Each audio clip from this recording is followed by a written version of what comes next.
Hi everybody, welcome. I hope you're having a good morning, afternoon or evening. Another weather warning for us, another cold front on its way for the weekend. But guess what? We have a long weekend here in South Africa, so no school tomorrow, and we can at least stay in bed until 8 o'clock or maybe 10 minutes or so later than that. And I do apologize. That is Yellow Dog saying hello to you in the background. Okay, thank you guys. I know now what it takes to dissolve Parliament. The next question I have is this. During the 2011 English riots, the Queen said nothing, not a peep, although, like Charles, she was indeed kept informed. She did, however, make speeches of encouragement during the Second World War, and she did make a speech during COVID. And her COVID speech was, as far as I'm concerned, one of her best and just what the world needed at the time. I also understand that it is a very treacherous road for a royal to venture into politics of any kind. However, I cannot see why the king cannot give a very carefully crafted speech asking for calm and peace, very non-political, just supportive of his people. I mean, just fake empathy if he has to. For me, it just feels odd that while the country is burning, the king, the head of state, is on vacation at Balmoral Castle. What is your opinion on this? Should the king say something, ask for peace and calm, or whatever his advisors deem appropriate? Or should he just bury his head in the sand, keep quiet, and enjoy his holiday at Balmoral? You let me know in the comments section below. Anyway, guys, as we have a peaceful long weekend ahead, I'll do a nice deep dive on some other topic for you. Today we are just chatting, okay? I'm busy listening to a narrative recorded for me by one of my subscribers who, if I may say so, have become somewhat of a long-distance friend. It is titled, Those Crazy Royals, and it is all about the oddities and quirks of the royal family done in a humorous yet factual, sometimes a little sarcastic way, and I love it. It is short pieces in 6 increments, but I'm so slow listening to it because I replayed each one 2 or 3 times, and I also made a boo-boo. I downloaded or uploaded, I never know the difference, at first and then listened to it on Audacity so I could turn the volume up a tad. Well, in the process on my screen under the download heading, it put the parts 1, 2, 5, 3, 4, 6. So I listened to 5 before I listened to 3, and my OCD made me go back to 1.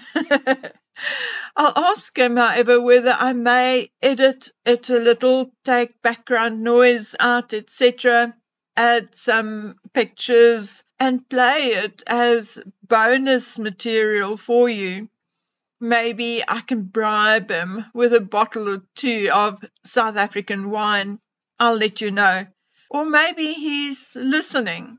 And if he is, he'll soon tell me yay or nay. Anyway, I'll get back to you on that. Okay, and then I read the most intelligent piece of writing, and as it happens, it's a piece in the international news which does not often have the most reliable pieces, but this particular one is indeed very good. In the article, they quote a lady called Kaye Cornelius, who is apparently a PR specialist, and I'm going to quote what she said about American Riviera Orchard. Oh my goodness, why can't I just say it? I have to say it like this. That is what it sounds like to me in my head. Anyway, this Kaye had the following to say. Meghan is running before she can walk when it comes to her new brand, American Riviera Orchard. It's clear the Duchess is trying to sell a certain lifestyle with an array of projects and products that she currently has in the pipeline. But her communication strategy is almost cryptic, as she and her team are failing to speak to their audience directly. You can't sell a lifestyle without fostering a community. And the Duchess is making a critical mistake by not nurturing the online community she has already accumulated. Instead, we have seen a surge of influencers posting about the products, and then I would assume she's talking like about Nacho Ferreras and the jam, that kind of thing. While influencer marketing can be effective, it only works when consumers feel they can join in. Kaye said that the account, which boasts over 600,000 followers, has failed to capitalize on its potential. She criticized the brand for looking dormant online and for failing to provide any information about its products. It last posted on 14th of March. This inactivity may lead to a decline in followers, as people feel there is no point in following a brand that rarely posts content. Fans may also begin to feel disconnected from the brand, perceiving the product as being too exclusive and lacking a compelling hook to keep them interested. If Meghan was my client, I'd advise her to make a social media comeback, whether by taking the lead on the American Riviera Orchard account or starting her own personal account, as she needs to engage with her audience before they get bored and tune out entirely. Well, my dear Kaye, I think that's a little late. I think a lot of us have tuned out entirely. We don't care whether she puts donkey do emojis up for sale on her website at this point. Well, guys, that is more or less what I have been thinking and saying all along, just not as eloquently.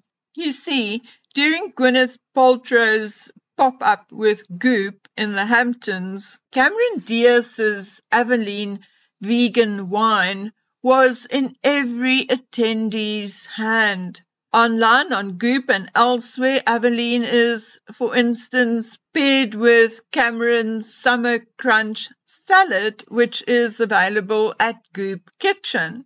Well, it has now been more than a month since we heard about the wine Meghan was going to launch. But where is it?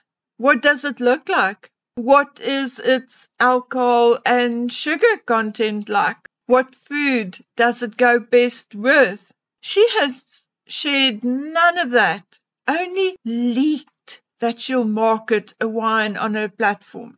Well, sorry, doll.